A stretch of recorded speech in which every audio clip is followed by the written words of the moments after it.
In the first video, we saw that hypomania can be very subtle, very close to normal human experience, so it's hard to figure out what kind of depression you have using just hypomania as a guide.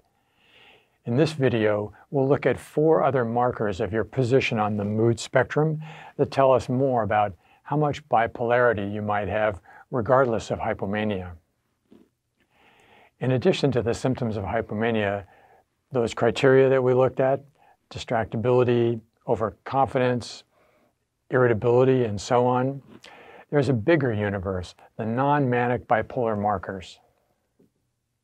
You don't hear about these other markers so much, but they're as or more important than hypomania in determining what kind of depression do you have. Mind you, having one or more of these does not mean you have bipolar disorder. They just increase the probability, the possibility that your depression is over in the middle of the mood spectrum, not over at the unipolar end.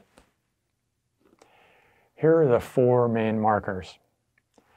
Family history is a marker if you have a close relative with a reliable diagnosis of bipolar disorder. Age of onset is a marker if your first episode of depression occurs in your late teens or early 20s.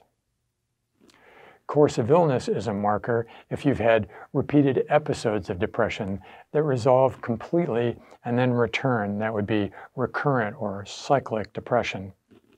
And depression after giving birth to a child, postpartum depression, is also a marker. Finally, response to treatment. If an antidepressant caused hypomania or mania, now that's a strong marker.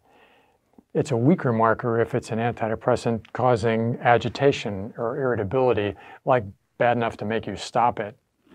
Again, none of these markers means you have bipolar disorder. When they're present, they just increase the probability that your depression has some bipolarity in it. If you're now concerned or curious about this "how bipolar are you" thing, there's a questionnaire that might help. Your treatment team may have given you one, or you can download one. It's called Mood Check. This questionnaire is a blend of some of the available bipolar questionnaires, but it also includes questions about those non-manic bipolar markers.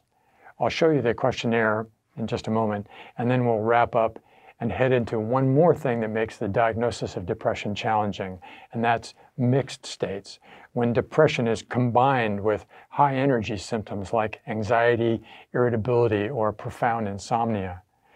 Before we go there, though, if your treatment team asked you to complete a mood check, now's a good time to do that. Here's a glance at that questionnaire. There are 4 parts of the mood check.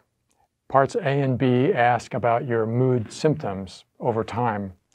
Part C will help you report, without naming names, mental illness in other family members. And Part D asks about the rest of the non-manic bipolar markers.